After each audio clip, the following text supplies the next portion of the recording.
So James, just as a start, I mean, you've got a really interesting background. I mean, MD, PhD, academic positions at UCSF, Stanford, Harvard, and then went to become an entrepreneur. Tell me a little bit about why you made that transition and what you saw kind of the differences in impact between being in academia and being an entrepreneur, founding and running a small company.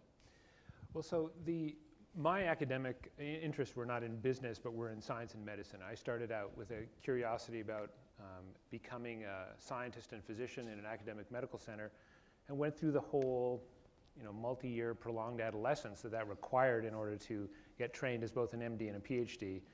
And then when the job offers came, I got job offers from a number of universities, including Harvard and WashU and University of Washington. And none of them felt particularly compelling because in all of these situations, I never felt that the science and medicine would actually meet one another. I thought that there was going to be a science component and there was going to be a medicine component, but they were two separate jobs. I could be working in the film industry on one and working as a scientist on the other. They didn't seem to relate to one another. And that was back in the 80s and 90s when I think there truly was more of a two solitudes feel between science and medicine.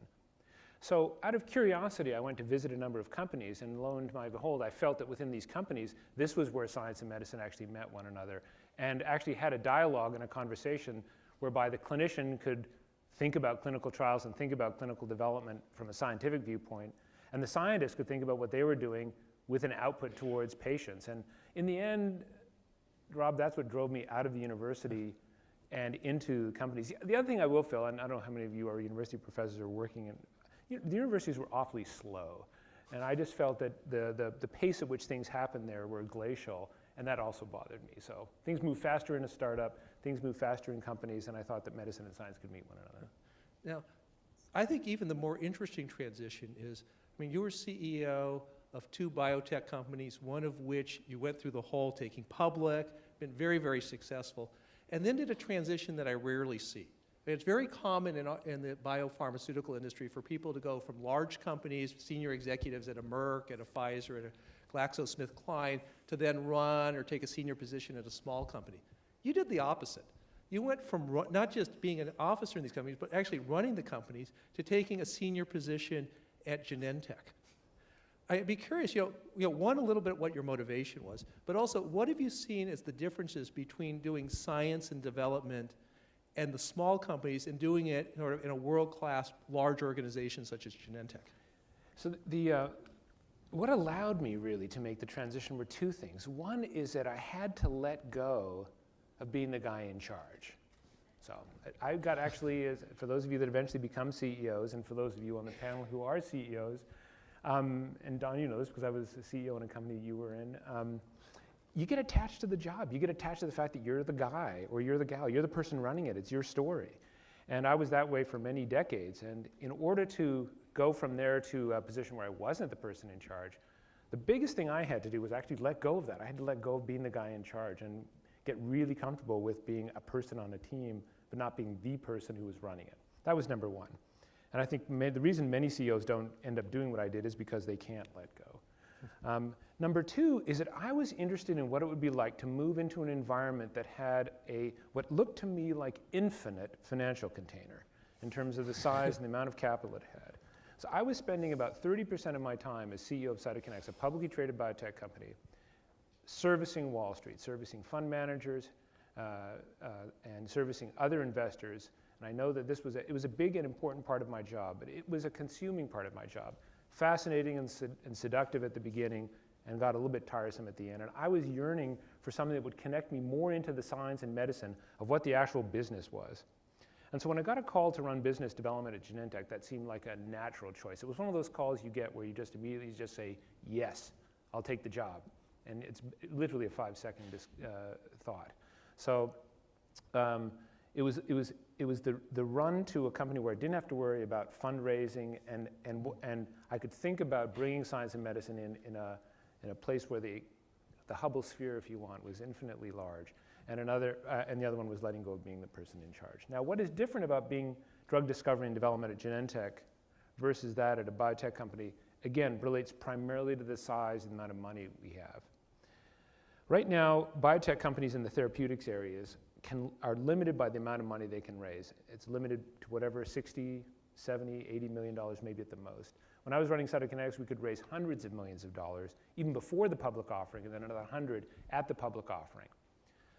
For innovative ideas, the size of the financial container has to be larger than for non-innovative ideas, because you don't really know what path you have to go down therapeutically. And so now you have companies that want to be innovative but have a smaller container. They can't take things through into the clinic as effectively as they could 5 or 6 or 10 years ago. And as a result, they have to partner. Well, guess who they have to partner with? They have to partner with us.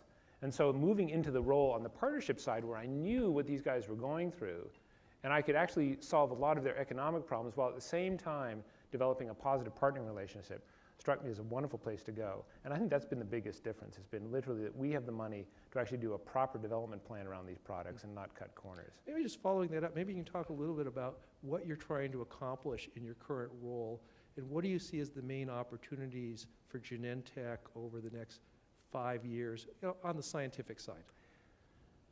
Genentech is now owned by a large Swiss company that you may have heard of called Roche. So they acquired us, although many people in Basel feel it was the other way around.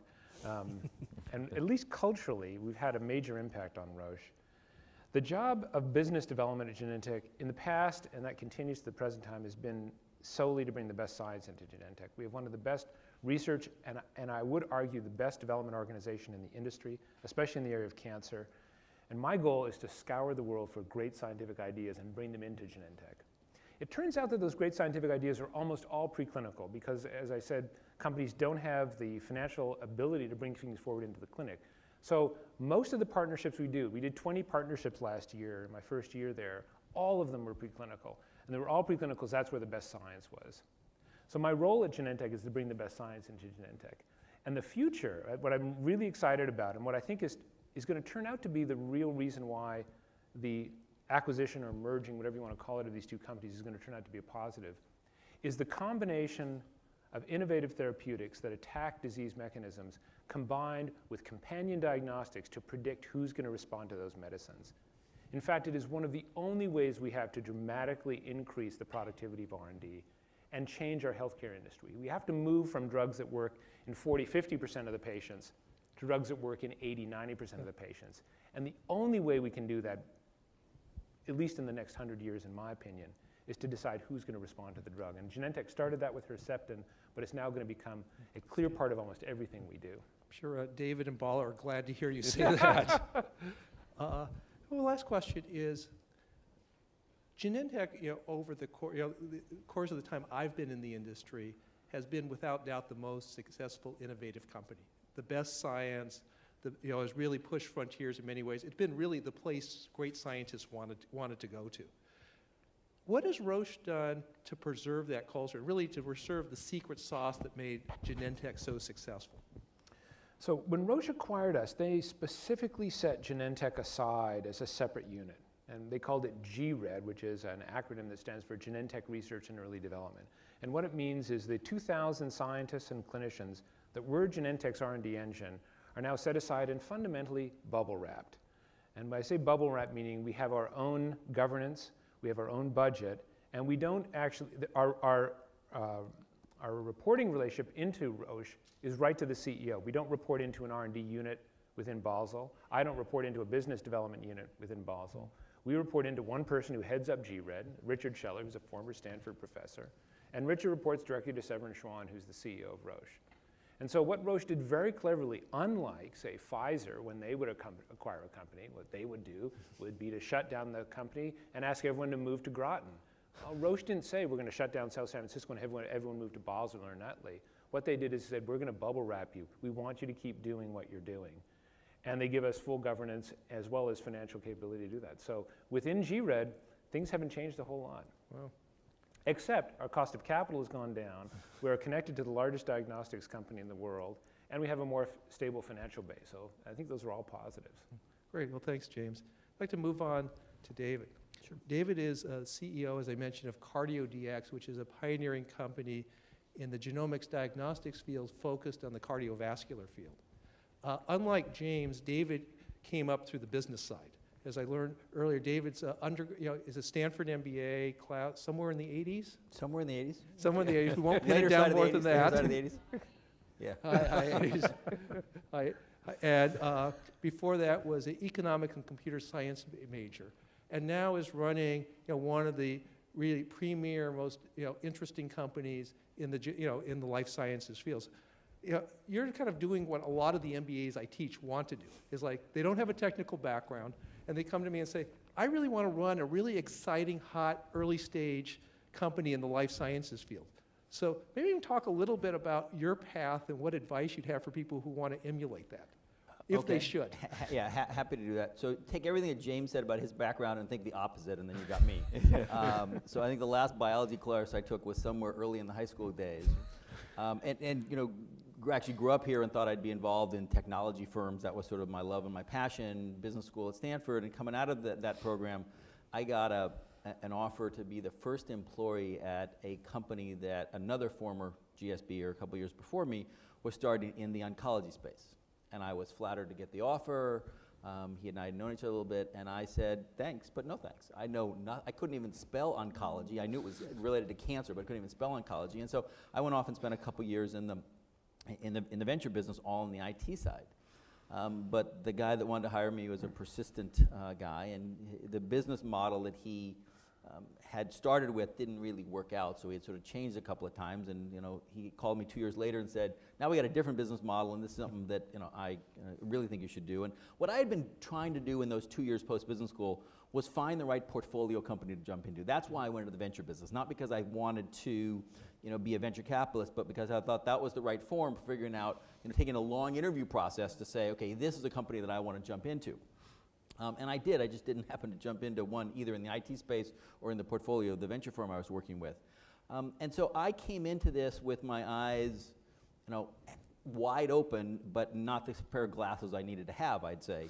And I started as the fourth employee at this company, and it was sort of serendipity at some point, which was I was there to sort of launch a new business unit, and good fortune shone down upon us, and this business unit went from 0 to $1 billion in 6 years. We're number 4 on the Inc. 500 list of fastest growing companies.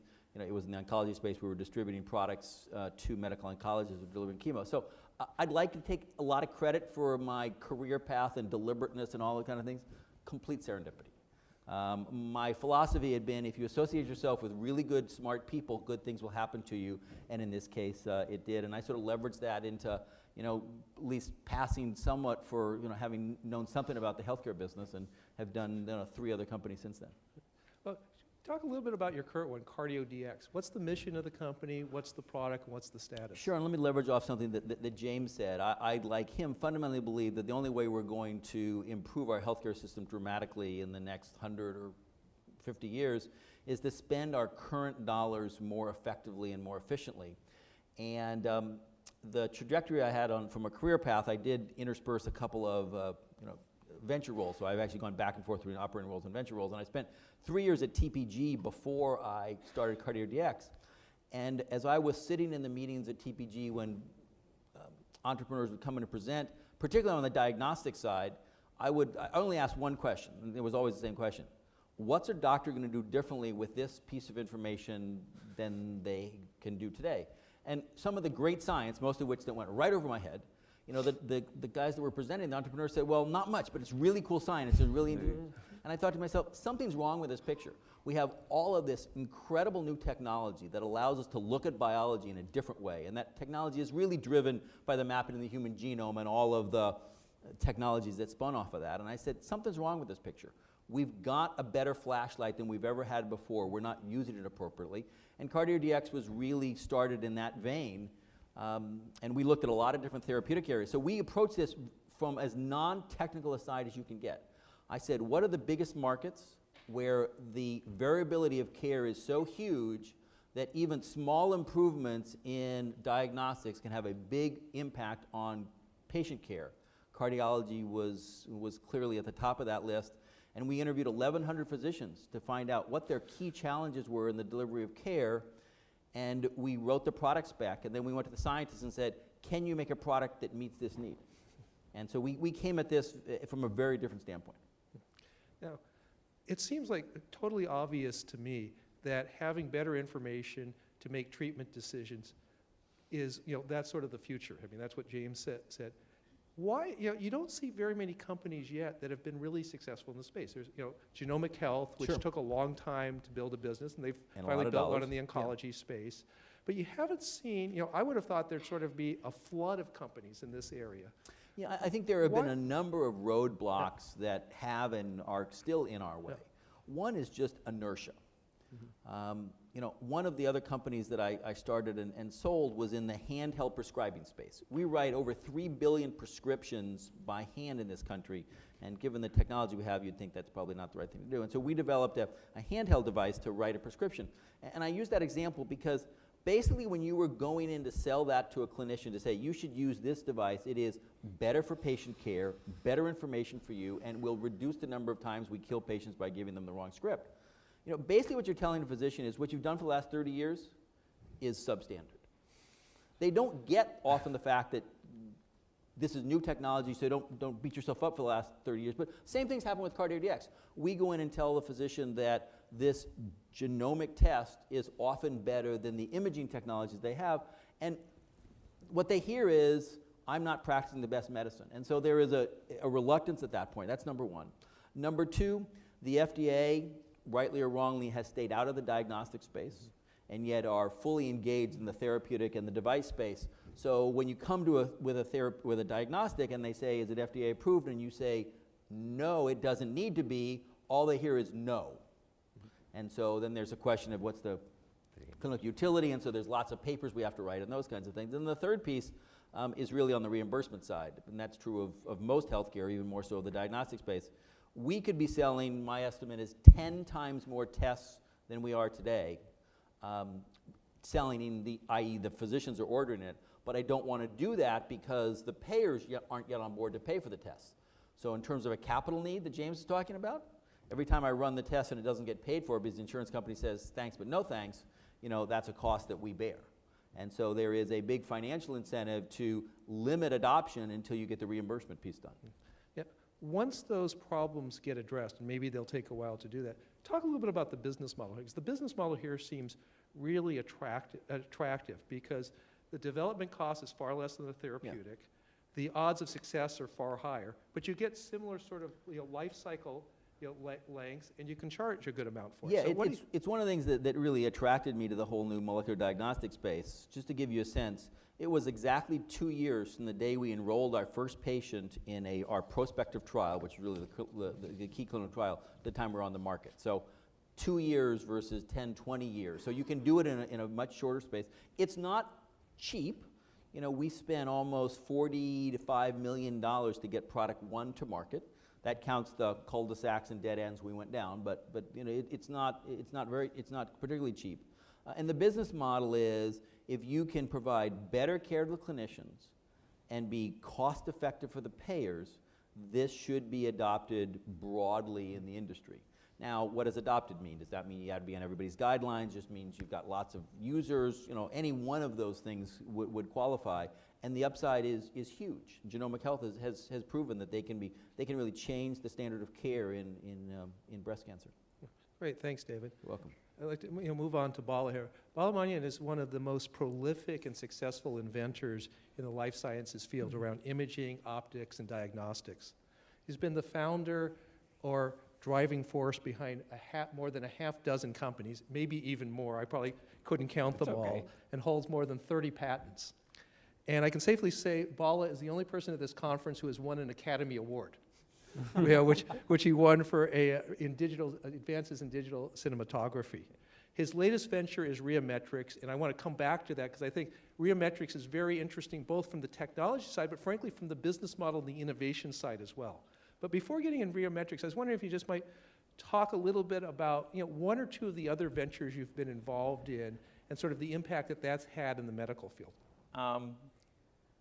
I guess I could start with, my entry into the whole area of life science was an accidental event, as talking about both of them saying, one coming from the medical side, the other from the business side, Whereas in my case, I had nothing to do with, in some of the talks I give, my life is one of contradictions. And I started out and I aspired to be an academician and joined the faculty at the University of Rochester, and then fell a victim to the exuberance of materialistic affluence and left the academic world and came to Silicon Valley in 1975. So basically, I started working on writing images onto film, and I've done quite a bit of work in that area. And accidentally, I found out that there was an unmet need in the area of medical imaging, of taking digital data and writing it onto film. That's how I got into medical imaging. And so I helped develop the first generation of laser film recorders for medical imaging. And that has fundamentally changed the way in which the images are being presented to a radiologist, and taking the depth of information that is generated in the computer and presented. I mean, today, you can't find any other technology. Every image that you see in any digital modality, whether it's a CT, MRI, or any of that. And I could say, hey, I had a role to defining that 30 years ago. So. I wonder if you can talk a little bit about Rheometrics. I mean, I know a little bit about the company, and it's really fascinating on multiple dimensions. A little bit of the original concept of Rheometrics, what products you're developing, and talk a little bit about the innovation model within the company as well. Sure. One of the advantages that I have is that I've been in Silicon Valley since 1975. Mm-hmm. And what motivated me to think out and actually think in terms of going to India is that I looked at everybody looking at developing part of the world, and either they had an approach to looking at it from a charitable point of view, social entrepreneuring, things of that nature, or a cost arbitrage model, or what can I go and save money getting things done over there.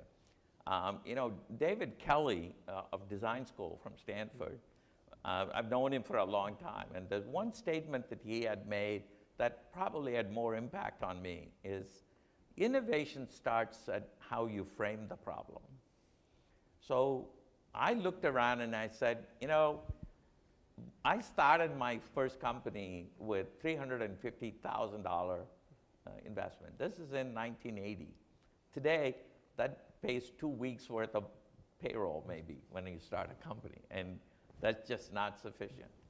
And that really, the opportunity exists in India to be able to do what I did 30 years ago. So the question really is, what can you do there you cannot do anymore here?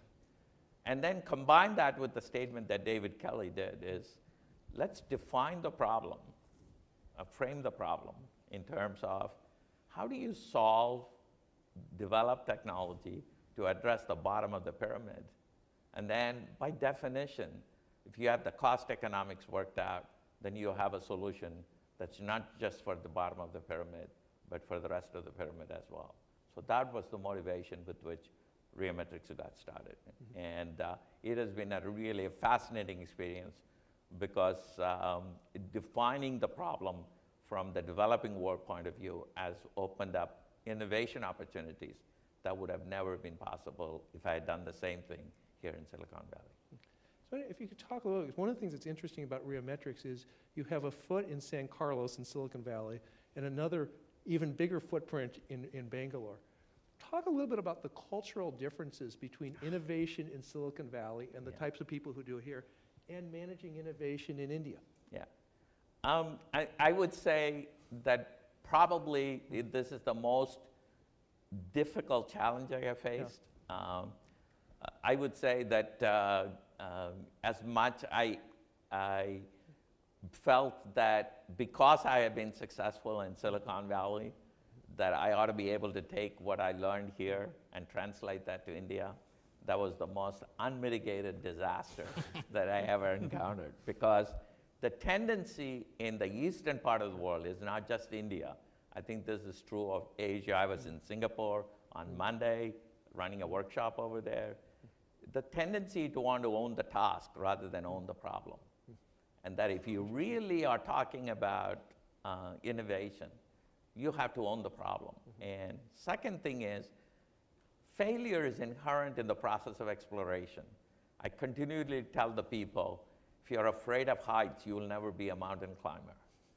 And the concept of facing and accepting failure is amazingly absent in that part of the world, because the competitive nature of their upbringing and et cetera. Even the society, they don't want to face failure. And without carrying through that barrier, it's been a real problem. So while it has been very cost effective to try different things in that part of the world, the innovation spirit has been lacking because of the inability to face failure. One last question, and this is around assuming Rheometrics is successful in developing the diagnostic box that you're working on now. What do you see as the barriers to adoption in India? Yeah. And particularly around how medicine is practiced differently in India than it is in the developed world? Yeah. And in fact, it's been really a fascinating understanding. In the West, that people go to medicine after an undergraduate degree and quite a bit of scientific training and so on. Whereas in the British system, people actually go right out of high school, and their undergraduate program itself is into medicine. So what you find is that what you assume in this part of the world in terms of how medicine is practiced is very different from the medicine practice over there. They are much more clinicians than quantitative medicine focused, and therefore trying to, whatever the solutions that you're going to provide, and to put it in the context that in which they practice medicine.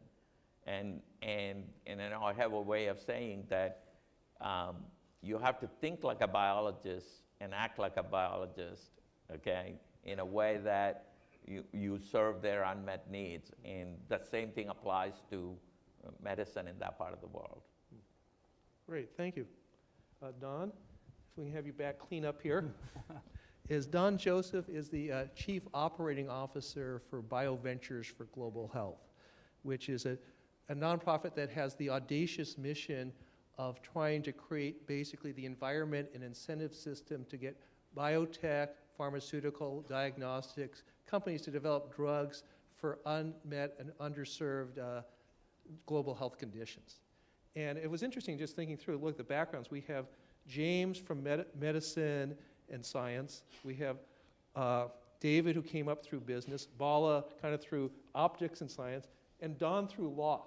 I think we have a lot of different routes to end up in this industry.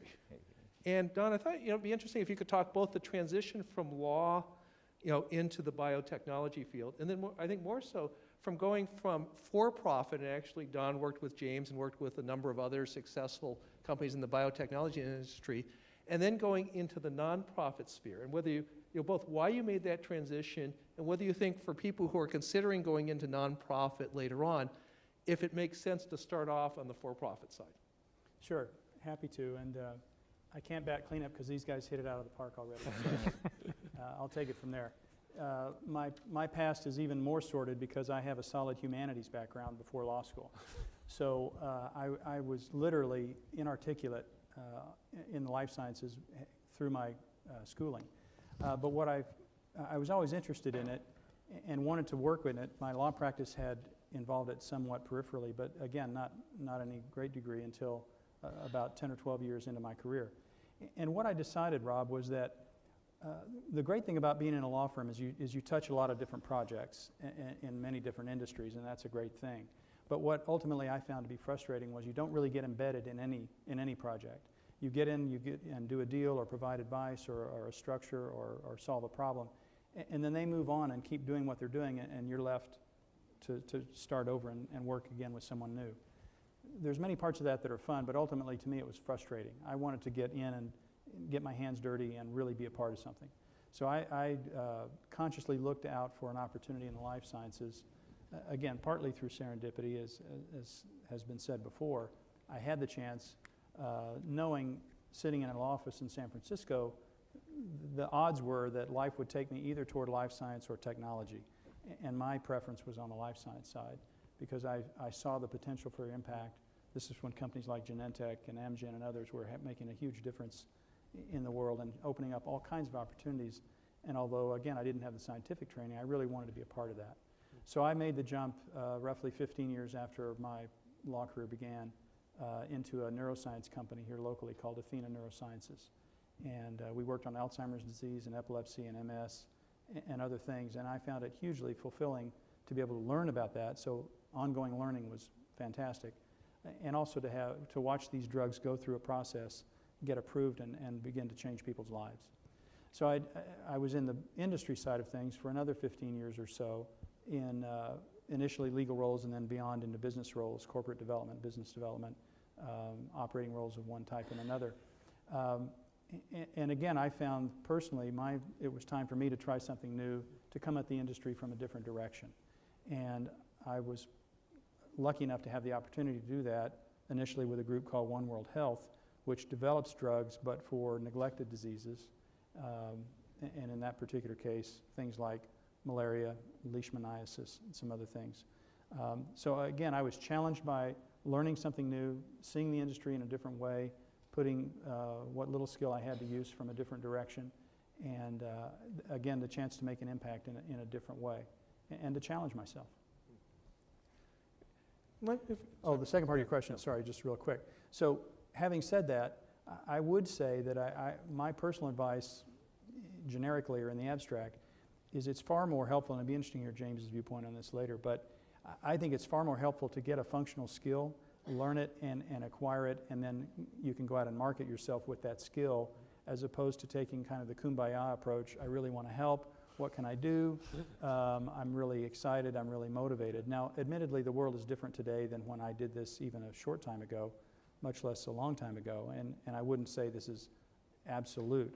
But I do think that anyone interested in the nonprofit sphere would be well served to get a functional skill and training, because just as Brooke Byers always said, a small company is not a training ground. I can guarantee you the nonprofit world is not a training ground. So you're not going to get guidance and mentorship from a functional point of view anywhere near the depth that you would even in smaller companies, much less larger companies such as Genentech, that can offer that to you. And then translate that into, for one, you'll know your sphere better. You'll know where you potentially can make a play, have an impact, and then look into whether nonprofit is right for you. So I wonder if you could talk a little bit about the mission of BVG. What are you trying to accomplish, and what are the organization's goals? Sure. What we want to do very simply is bring the innovation of biotech to global health and neglected disease work. If you look at the numbers, over the last 10 years, roughly half of the new drugs approved in the United States have come from the biotech side of the industry as opposed to pharmaceutical companies.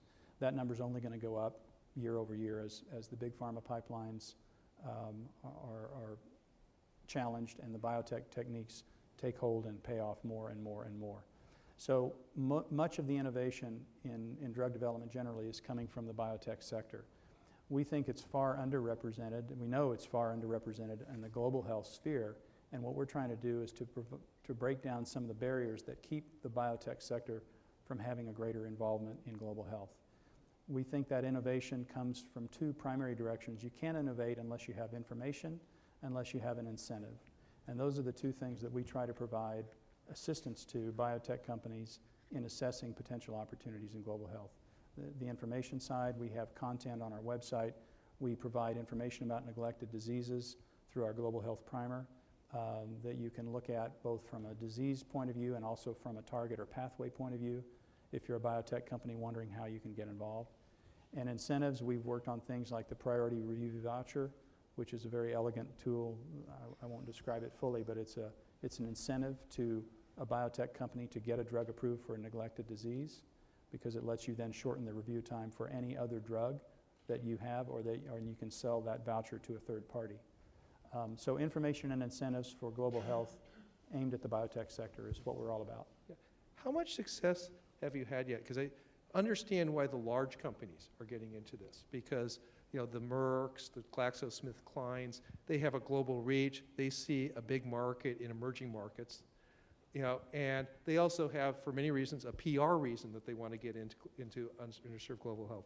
The smaller companies, I know you're working on the incentives, but how much success has there been for smaller companies, and what do you think is really going to be sort of the change that has to happen there for there to be far more of the smaller, more innovative companies working in the field? Well, it's a real challenge, Rob, you're right. And let me take a local example to illustrate the situation a little bit. There's a company up the road called Anacor. Anacor has a specific boron chemistry platform that they use to develop drugs with potential commercial application in a couple of different areas. They have partnerships with GlaxoSmithKline, and they're a very prototypical, recently public, initially venture-backed, small biotech company. But what they have that many other biotech companies don't have is a developed portfolio where their chemistry platform can be used for neglected diseases. So they have an advanced collaboration in human African trypanosomiasis, HAT, sleeping sickness, that's about to bear fruit and pay off. And the way that they've convinced their board, who are a very typical venture board, very keen on return, very keen on resource, very keen on the business model that they have in front of them, the way that they've convinced their board is if we can do this on a cost-neutral basis without interfering with our commercial platform, we can then make a difference in the world in these areas where it's so desperately needed. And they've accomplished that through partnerships with nonprofit groups such as DNDI, Drugs for Neglected Disease Initiative, and Gates funding that have allowed them to reach cost neutrality. And the potential carrot or selling point too is to say this will help inform our chemistry platform. It will read on our technology and assist us in the development of our commercial products. Okay, just one last question. Measuring nonprofit, success in a nonprofit's always hard. Measuring it in some place like, BVGH, where you're trying to create an environment rather than doing a specific product, is even harder. How does the organization measure success? We don't do that anymore. We just try to have fun. No, that's a joke for Rob, who's on my board. I would say, Rob, it depends on the program because, for example, in the priority review voucher setting, we measure success by how many vouchers are issued and how many have been utilized. And the answer to that one quickly is one has been issued and it has not yet been utilized. And that tells us that program needs more clarity. So we're working on that with the FDA to try to smooth out some of the speed bumps. In our incentives program, which is nascent, on the drawing board, the answer will be if we can get traction with a sponsor to fund the development of a point-of-care diagnostic tool for differential diagnosis of fever, which is what that incentive is about, then that's a huge success right there. And getting developers to enter a competition to generate that diagnostic tool will also be a measure of success. But you're right, we deal in ideas. We're not a development company per se. We don't have drugs in our pipeline or diagnostics to be able to measure sales or revenues from. And it is challenging, but with the advent of venture philanthropy and some of the metrics and techniques that are now used in our sector generally, we think we can track our progress. Great, thanks. I'm going to open it up to questions in a few minutes, so everybody get ready. This is going to be the audience participation portion of the program in a minute. But while you're thinking of your question, I want to prime with one or two questions for the panel. My first question is, in the areas that you're working in right now, what are one or two trends that may not be obvious to the casual observer, but is really going to impact the field over the next 5 to 10 years? Well, I can actually talk about it. I think spending the amount of time that I'm spending both in India and in Africa, fundamentally, I would say that a mindset needs to change in the sense we've always thought about healthcare delivery or healthcare as an economic burden, and what we are not really looking at is actually an opportunity to create economic activity. And I think that the key here is to run the healthcare just like the way you would run any other services that you would do in economics. And so fundamentally what Reometrics is trying to do is to first define both affordability and access and then define what is the appropriate technology that's going to allow you to deliver the goods and services within that affordability index. So if you do it that way, and you also do it in a way that is a compelling economics at the local level in terms of value add, in terms of income generation, then the people who make the income generation have the goods to sell, buy the goods and services you're trying to sell. I think, you know, the concept of microfinancing applied to healthcare is more or less going to be the new model. 87% of all healthcare dollars spent in India comes out of individuals' pockets. So you don't focus on what the third-party reimbursement is. You really think about what is the discretionary expenditure that they can have, and then you develop the technology to work within those economic constraints. I think this approach, what Biometrics is doing, is, I think, is going to, if we are successful in breaking through all the barriers that we see, I think it will be a different way to do that.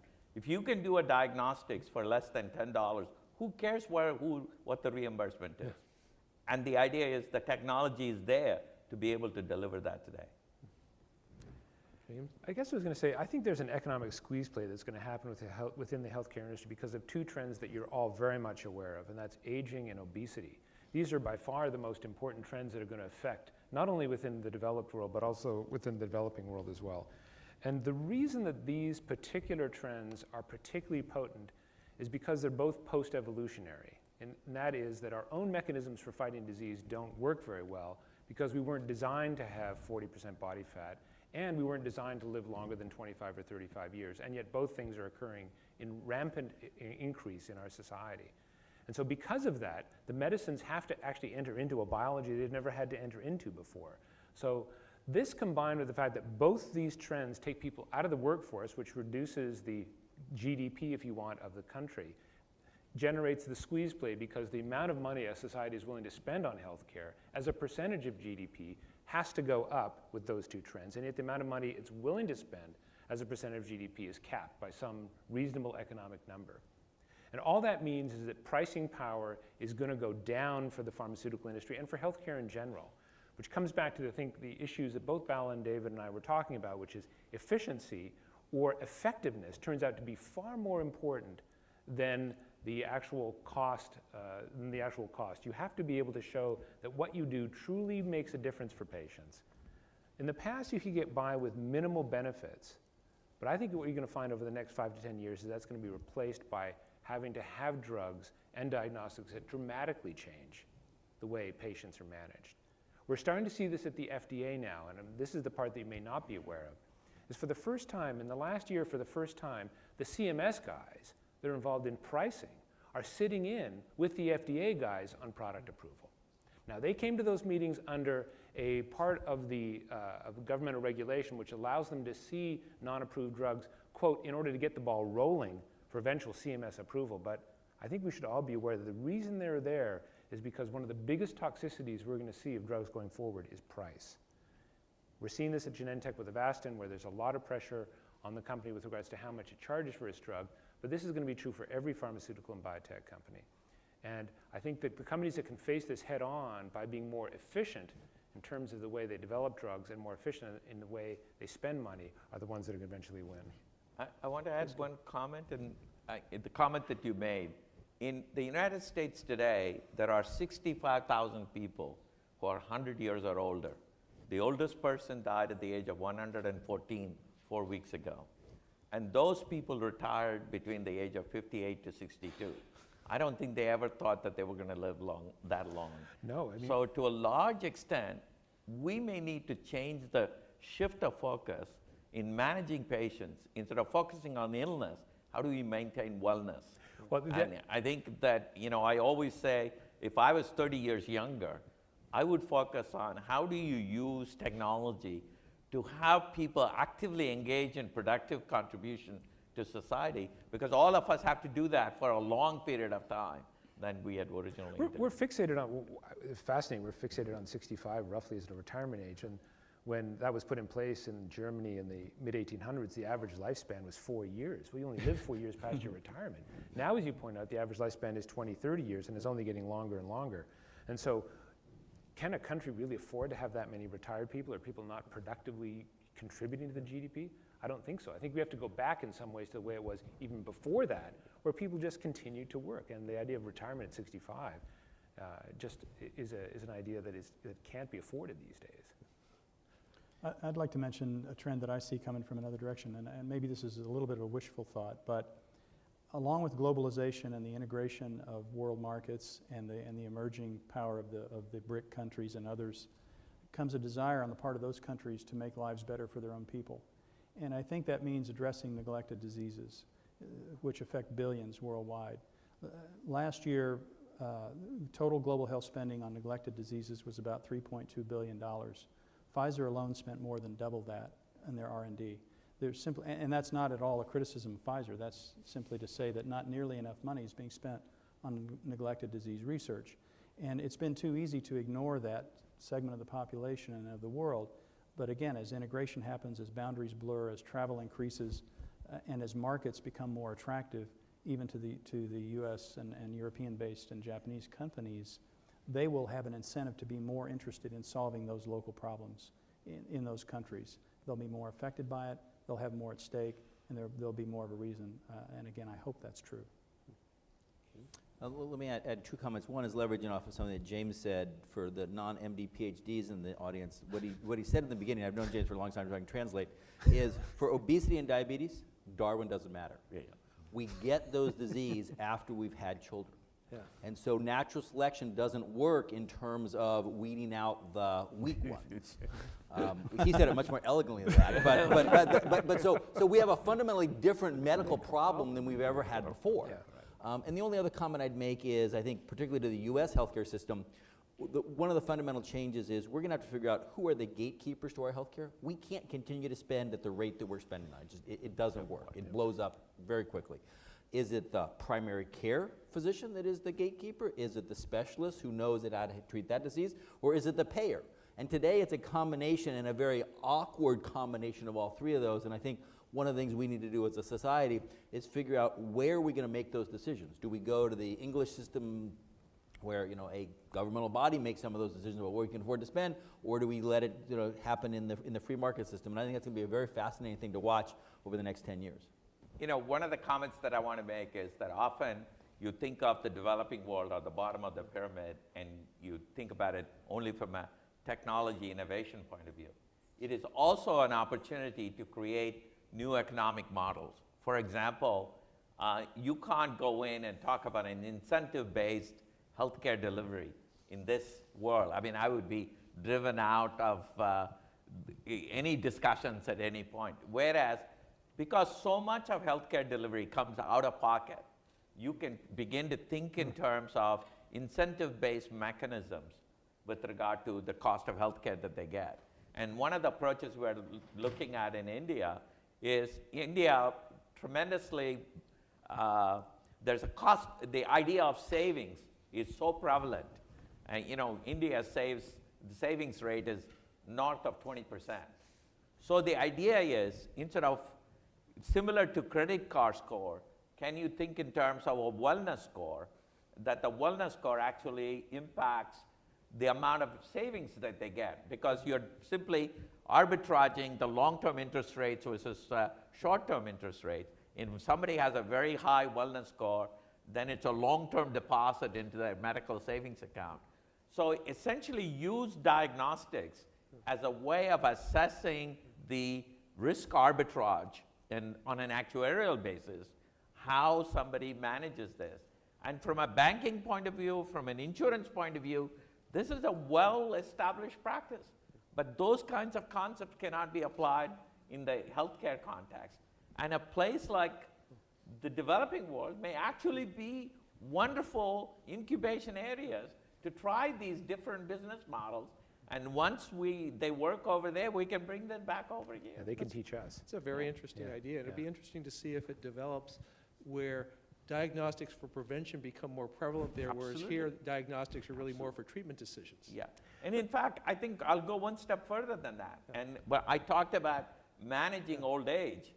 And I would say today, we have the technology by which we can actually proactively warn a person living by themselves, saying something the way in which they walk, the way their face looks when they go shave in front of a mirror.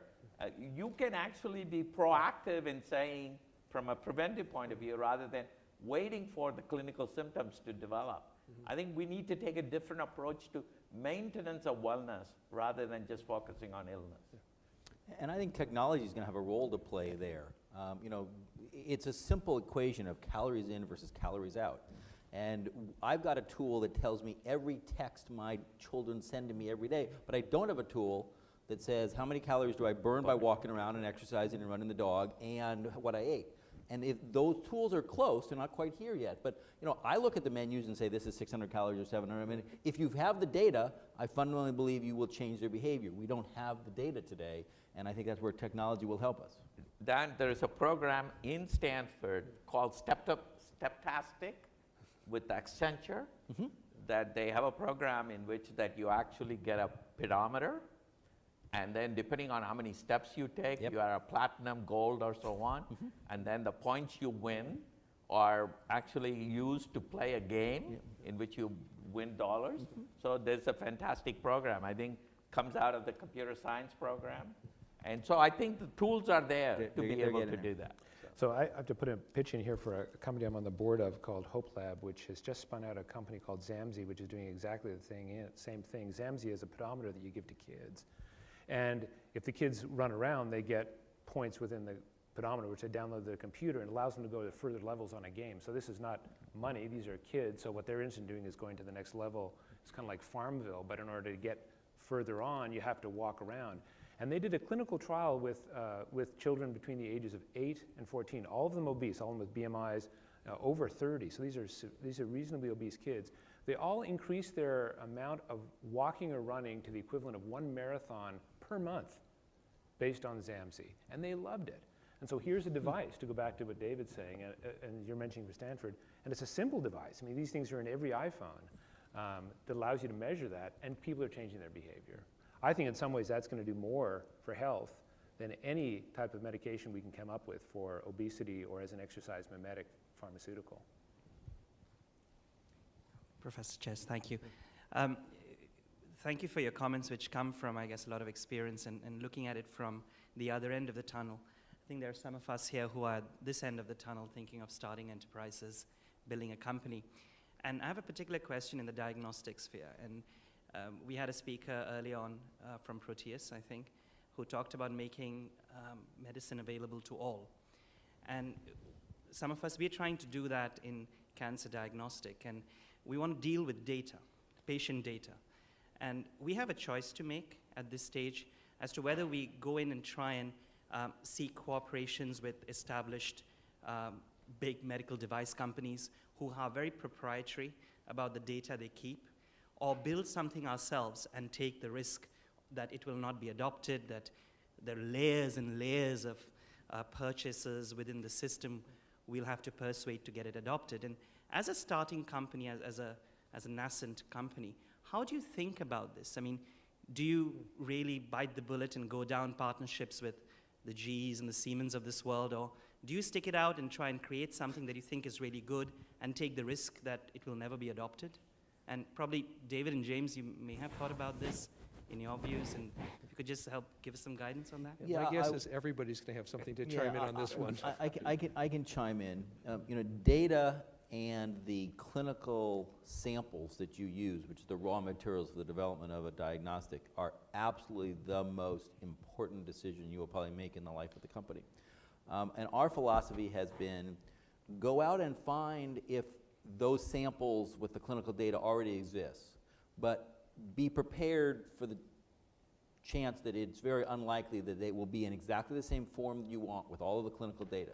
So there's a hybrid approach that we took, which I think at least worked for us, which is we went and found a couple of small cohorts of patients that gave us some early looks at the science and the data to see whether directionally we were correct. But once we got that proof of concept to some extent, we had to do it all ourselves because we could never collect exactly the right patients with all the right clinical data and the samples handled properly. And even if all of that existed in a large pharma or medical device company, as you pointed out, their reluctance to share it with you is very, very high. And so I think you should try going down that path because it's a lot cheaper, but I think you should prepare with a backup plan for doing it yourself because the chance of success there is going to be low. I think, since I've been down this path over the last 35 years, and 6 companies, each one of them went to a certain point, and I believe in evolution in the sense, either you be eaten or you eat. So fortunately, in all the companies that I started, they went public and then be eaten, or they were eaten before they went public. So to a large extent, I really believe that in the space that you're really talking about, two points that I want to make. One is, we always think in terms of the data has to come from here. Biggest revelation that I had was in the last company before Rheometrics that I did in Silicon Valley, it took me 6 months to collect data on CD4 counts on HIV patients. It takes me 2 weeks in India to collect the same amount of data. So, and the cost of collecting data is very different. So I think oftentimes we do, Ken Malman used to be the dean at the School of Medicine here, used to say, you look for lost key under the light, and so true in medicine. We tend to be operating where we already have information. Yep. Sometimes putting yourself into a different situations opens up opportunities. So I think in trying to address the question that you asked, I would say that maybe the pathways that we have followed in the last 3 decades may not be the pathway that's going to work for the next decade, and we need to think out of the box of how do we go about doing this.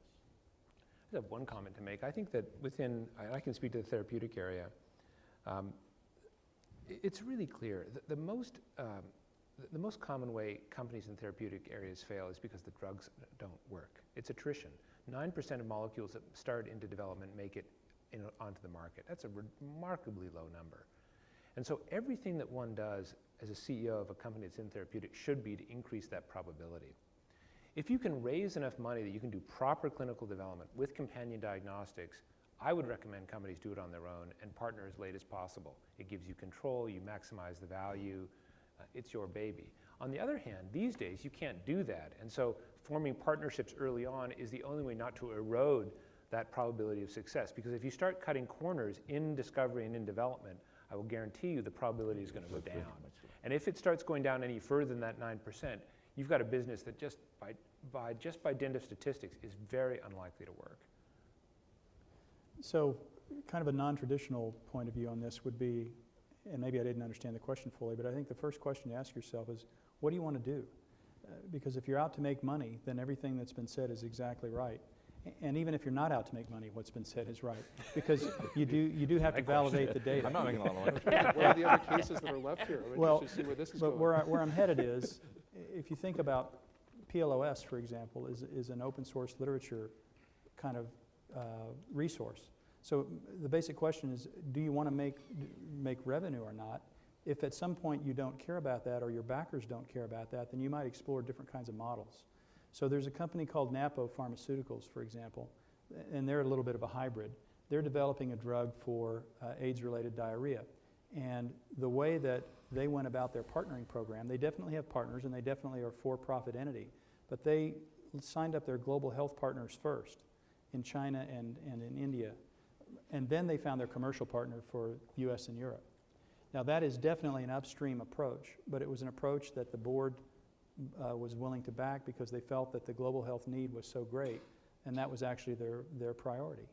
So there might be more than one way of thinking about it from a model point of view, but certainly any sort of revenue-driven exit strategy type of model involves everything that's been said. But if you're a little more open to a non-revenue or exit, you might consider some of these other ideas.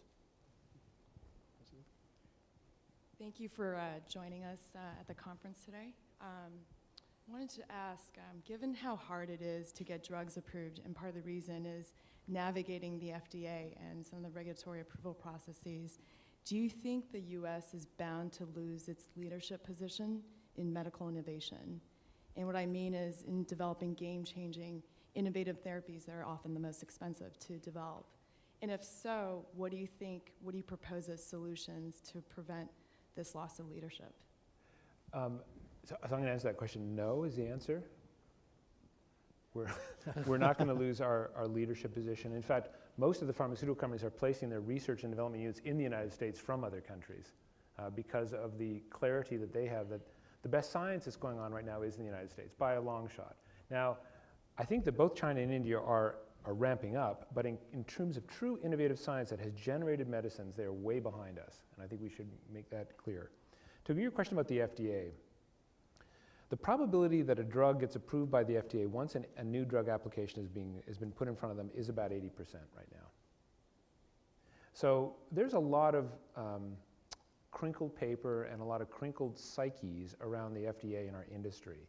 And I think that it's time that we combine our discussion with the FDA with some inward looking about what kind of drugs we're making. And in fact, the best way to get a drug approved in the FDA is to give them data that either increases survival or increases survival or increases the quality of life of a patient with the disease. If you do that, the FDA will approve your drug. They're not likely to not approve it at this point because of price solely. But the discussion becomes one of what is the amount of benefit that they're willing to pay for. And that, I think, is going to continue to be a discussion with them. But I think the main issue in our industry, and most of the failures that occur for scientific reasons before we ever get to the FDA. And the reason for that is because we don't understand enough biology, frankly.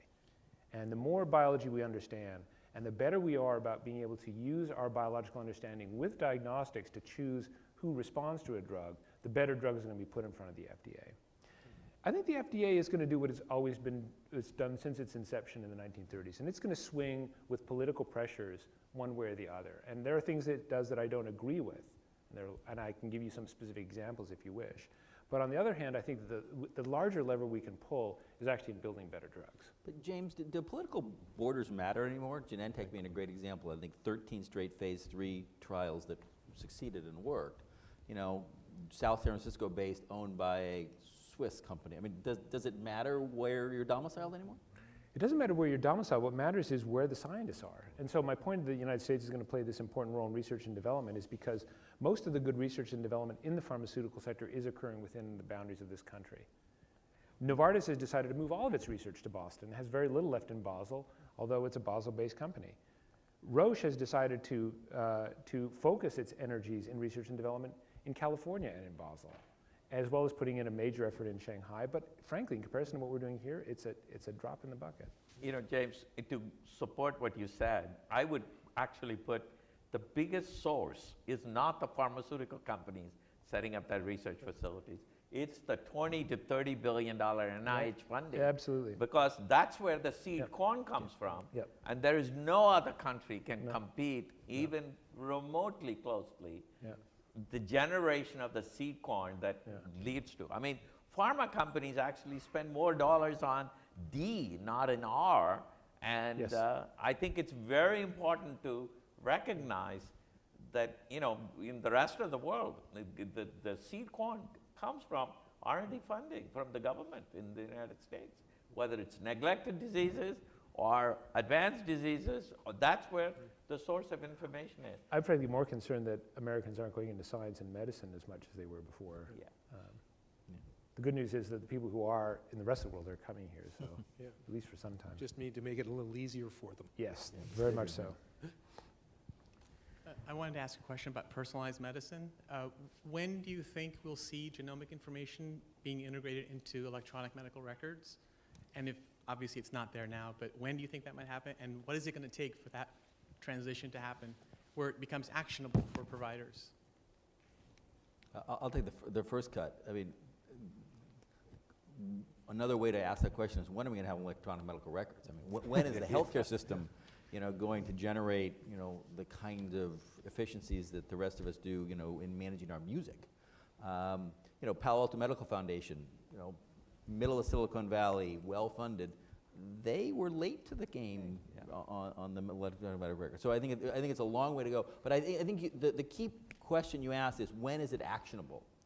And that's why I am challenged with some of the personalized medicine models that are more on the consumer side. 23andMe and Navigenics know those folks well. I know I should exercise more. I know I should eat better. Getting a genetic test isn't going to change my behavior. So I think it all has to be around the actionable piece, and then that's what sort of what we're focused on. And it's personalized medicine is you shouldn't think about as a blockbuster. We're not going to have everybody do everything simultaneously. It's very much taking million patient populations and cutting them down into 100 or 200,000 patient populations that I will treat this 100,000 differently than this 100,000 than this 100,000. So it's going to be brick by brick. I think it's going to be very evolutionary and not revolutionary, genomic health being one, but I think there's going to be lots of little niches that are, and we're going to turn around someday and say, boy, we really are in the age of personalized medicine, even though it never hit us over the head. First, the answer to your question is, I think we, having been part of genomics companies and so on, I think we tend to always think of in a very narrow sense. You know, the way that I think it's important to look at, disease is a process. Disease is not a state. And that it is important not only to know whether the process onset has occurred, but where you are in that process. My own sense is that it is not going to be just genomic data. It may be proteins, it may be the metabolic parameters that you have to make measurements at multiple levels to not just look for your predisposition for getting the disease or even the onset of the disease, but actually know where you are. So the treatment processes that one would undertake would be very, very different. The way we look at diagnostics have to fundamentally change. It has to be thought of as instrumentation in a petrochemical industry. You don't just go and look at raw material going into the factory, but you are monitoring at various stages. And I think if we take it from that point of view, in my context, the personalized medicine is really about where are you in that process and what is the right course of treatment with which you're going to impact that process. Let me add to Bala's statement. I think it's a fundamentally different way to think about our healthcare. We tend to think about our healthcare like we think about our automobile. We run it until something breaks. We take it to the shop, they take that part out and they put it in a new one, and we run it again until it breaks. That's the way we think about healthcare. You're exactly right. We need to monitor every day, how well is the engine working? Is one cylinder not working? And that's really what personalized medicine is monitoring that on a very frequent basis to be able to see the trends and not wait till something breaks. And the only way that's going to happen is we get off this third-party reimbursement for diagnostics and really make it such a way that, you know, when you are actually monitoring the functioning of the car, you're not asking whether or not your insurance is going to pay for it. And you do it because that makes sense for you. And I think that's where the affordability that is going to drive the delivery of the healthcare. I think the other thing so agree with what they've said. So there's going to be a kind of diagnostics that relates to defining your clinical state or defining your physiological state, which is really what you're talking about. Right.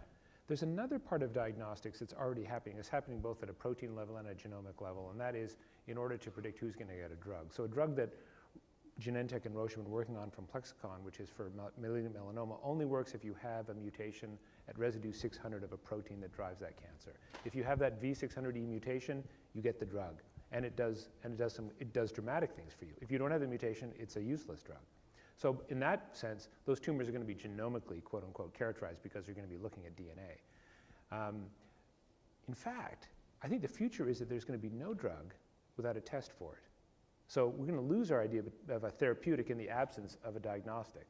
They're going to be flip sides of the same coin, which really changes the way we think about diagnostics. We think about diagnostics now as annealed to a therapeutic, as a different form of diagnostics, in addition to what you're talking about, which are those diagnostics which will allow you to more effectively monitor the clinical or physiological state.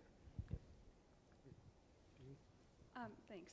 You guys have touched a little bit on the misalignment of incentives in our system, and so I'm wondering how you plan to address some of the misalignment with the doctors, especially around diagnostics. You know, they'd be seeing patients less and possibly having less revenue from imaging and whatnot. That one sort of pointed at me, so I'll take it first. So I mean, it's a fascinating question. We provide a test to clinicians that they don't make any money on. so they don't get any fee for either ordering the test or interpreting the test. So it's like prescribing a drug for them. And yet we are competing against a technology and a process and a procedure, imaging, that they do make money on. So you can imagine that our sales and marketing focus is different for those folks that make money on imaging and those that don't. It's interesting, the first customer we had was a guy that runs at a very large imaging center in Phoenix. And the reason he was our first, and in some respects our best customer, is he understands the limitations of imaging. So what we're trying to do is, and it gets back to the personalized medicine question, genomic and genetic information shouldn't be treated any differently than everything else you know about this patient. And so I think about this as all of these things need to go into the combined knowledge of that physician has for that patient. And all we're saying is there are lots of times when imaging may not be the right first step or second step. Use something else first. And we've got to convince the physician that that's better patient care. And I fundamentally believe if you convince them it's better patient care, they will put their economics aside. That may be naive, but. What if eventually we started paying for performance? I mean, I think that in the end, this is eventually going to go to a situation, and and I'm a big believer this should be true for pharmaceuticals as well. If the drug works, you pay us. If it doesn't, you don't. Now, you have to get really confident about your drugs in order to do that. And as a physician, you'd have to get really confident about your ability to perform care. But if you really want to align incentives, have the physicians get paid for how well their patients do. I got an example of that I've talked about in the device world, particularly in these implantable defibrillators, beautiful, elegant devices, but we don't know who to put them in, and they only fire in about 20 to 25% of the patients we put them in. I was talking to the senior folks at Medtronic and Guidant in Boston, and they're all trying to eke out another 0.5% market share because the devices are all essentially the same. And I said, I can tell you how to get 100% market share tomorrow.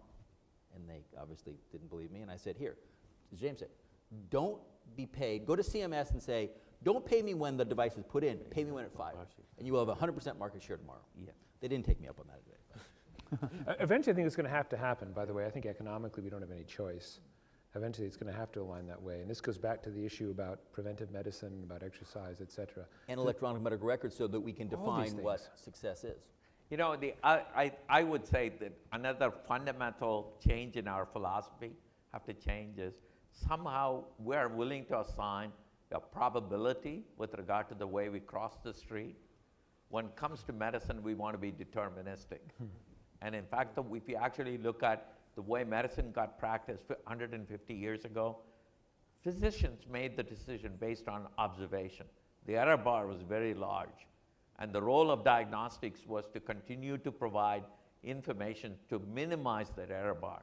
To assume that we're going to eliminate that error bar, if you believe that, I own a piece of Golden Gate Bridge. Yeah. I'd like to sell that to you, because I think we are in a mindset, we think in terms of everything to be 100% certain. In fact, the FDA problem is really about not understanding biostatistics. You know, in clinical trials, when you actually think about it, 30% is placebo effect. And in fact, in India, the placebo effect is greater than 50%. So you're really talking about affecting a small percentage of people one way or the other. And even in diagnostics, we need to be cognizant of the fact that what we are providing, the information we're providing, is we're increasing the probability that the decision being made is the right decision. And so that's a very fundamental different approach to looking at managing patients. If you haven't figured it out yet, if you want to go into healthcare, do it, because there's so many problems to solve. You will find one that is very solvable. That's correct. That's correct. Thank you very much for being here today. James, you mentioned earlier about innovation continuing to occur in the U.S., and various members of the panel supported that assertion that we still continue to be the leader and will continue to be the leader. And then you also made a point about cost being a larger consideration now, which is certainly true. You see examples like the CMS and the FDA sharing more data now. And so I'd like to get some sense for how you see the course of innovation changing. And I ask that because one example that I see is a larger emphasis on the D rather than the R with, say, branded generics, for example.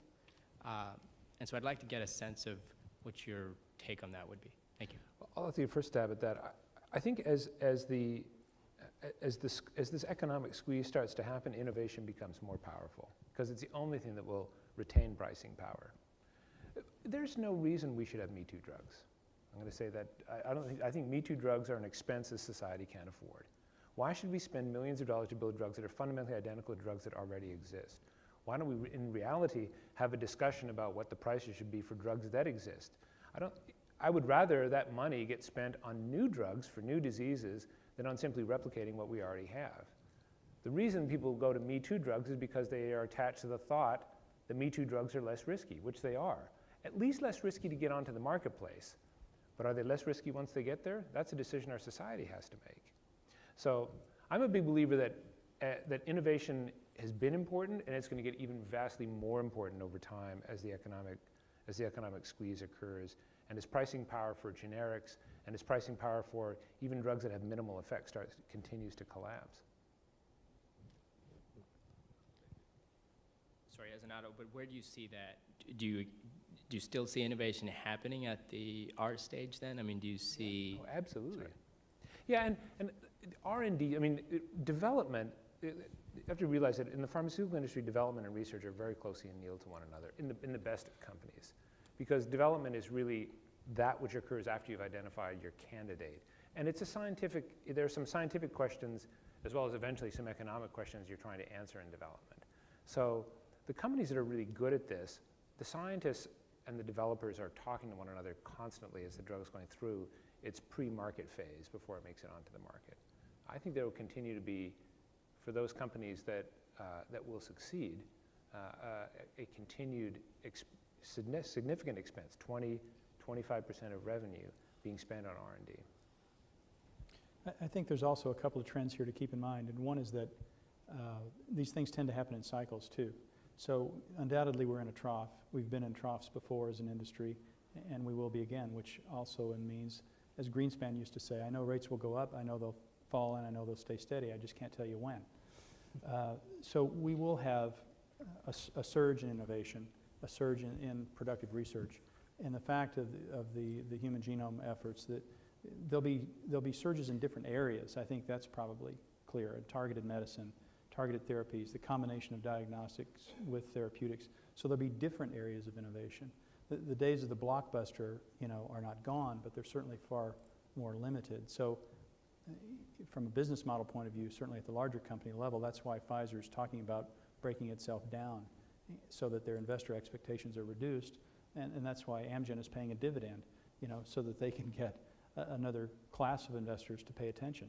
So, but fundamentally, I mean, I agree with everything that's been set up here in terms of the capacity for innovation, the drive for it, the need for it, the demand for it, because the demand is coming from out there. It's not demand that's internal within the companies. I mean, that happens, but it happens because it's driven by an insatiable appetite by our country and our colleague countries for constantly improved healthcare. And that's not going to go away. We always think about innovation happening in isolation. There's always an enabling technology. Whether we talk about genomics, it's a sequencing that brought on the concept. It's almost like it's the microscopes that brought in the concept of antibiotics and things of that nature. So there needs to be an enabling technology. And the way that I see is that from an embryonic cell related technologies, for example, GE Healthcare today is actually taking embryonic stem cells and converting them to hepatocytes and cardiomyocytes so that we can begin to do screening at a human cell level rather than the surrogate animal models or in vitro targets that we've used. So there's always some new enabling technology that allows somebody to look at the same problem with a different light. And the trough that you're talking about is that when we exhaust that, new innovation begins to come in. So the way that I look at is that some of the cell-based technologies is going to be the foundation on which the new innovation and new ways of doing things is going to happen in this space. I think we have time for one last question. Great. Thank you all for being here. My question is mainly to Don, but maybe James can chime into this too. One big difference with biotech drugs is that, yeah, they've been coming along, great innovation, but they are expensive to make, to produce, to manufacture. And on top of that, in order to get them cheaper, the ideas are with biosimilars, but there's a lot of, push and pull going on with the biotechnology companies with biosimilars. They're not really similar. They're not the same drug. You cannot get them approved and so forth. So how do you get these biotech drugs that are expensive now cheaper so that, more people in the world can use them and it's available to them? Well, I think Bala answered that. I think the answer is it's the next level of innovation that will allow the fermentation and culturing and purification and production to scale of a biologic product as opposed to a little white pill that's made chemically. We may not have that capability right now, and in fact that is a big challenge for the delivery of biologics into the developing world. But again, I'm confident that there will be a next level of innovation that will facilitate that, because it's everyone's selfish interest to do that in addition to their altruistic interest to do that. I sit on the board of Biocon, which is a very large company with whom it's partnering with all the major companies, Pfizer, Mylan, etc. And what I see there is that those companies are no longer just looking at Biocon as a place where you can make inexpensive biosimilars, but more importantly, use that relationship. It's almost like ask a Kennedy's type question. What can you do with this relationship that you could not do before? So I think innovation is going to be occurring across global. We live in a global village. There are no geographic boundaries. And they are going to be the catalyst that's going to bring in the new ways of looking at developing things differently, executing on development programs differently to make them affordable. The other thing that there's plenty of room for innovation for is beyond the biologic production techniques itself. For example, there's a drug called amphotericin B that's effective in treating leishmaniasis with a single dose as opposed to a 30 to 45-day course of treatment that some of the other drugs require. Well, Ampho B is a liposomal delivery, which is pretty complicated, but they figured out how to get it and put it in a cold pack on the back of a motorcycle so that it can, you know about this, Bob. So it can be transported into some of the remote villages in India. So it's not just sometimes the production techniques itself, it's how do we think about the value chain? How do we think about delivering? What does Coke do to get Coca-Cola into the most remote village you'd ever find in Africa or Asia? And what can we learn from that? How can we think outside the box there? So there's room for that as well. Let me just make one comment. The reason that the drugs are expensive is not because they're expensive to manufacture. And that's true for biologics as well as small molecules. Biologics are more expensive to manufacture than small molecules, but the real reason is because right now it costs us about $1.8 billion to put a drug onto the market. It's not 800 million the way the Tufts study suggested it was a number of decades ago. It's probably more like 1.8 billion. And some studies think that number may be as great as 3.5 billion. So the reason that drugs are expensive is because the attrition rate is so high. It turns out that for biologics, the attrition rate is half that of the attrition rate of small molecules. So in reality, it's much cheaper to develop and sell a biologic for most of the life cycle of that product than it is a small molecule. To answer your question about how to make them more expensive, the most powerful way is to increase the likelihood that it's going to succeed in development. Let me offer just one more thought on that too, and there's another way to come at the problem completely, which is to provide other sources of support and incentives. So on things like the advanced market commitment, a pre-arranged volume purchase commitment on the part of funding governments so that companies who are producing the vaccine in question will actually do it. Priority review vouchers, some of the other incentives, support coming through Gavi or the airline tax that pays to help reduce these costs. And the bigger theme on that to me is that this is a multilateral problem. This is not a problem that the drug companies can solve or should be asked to solve on their own. That's not rational. It's not reasonable or fair. So there has to be a multilateral approach to this. And again, I come back to the fact that the global health spending in its entirety is a tiny sliver of what's spent on the for-profit R&D sector, and there needs to be more support from governments and other agencies. Thank you. This brings us to the end of the panel and actually to the end of the conference today. I hope you've all enjoyed being here at Stanford. This has been a fascinating day, and I want to thank our panel. I think they have capped it off with everything from drug pricing, science innovation, the role of the U.S., to evolution and Darwin. So thank you very much.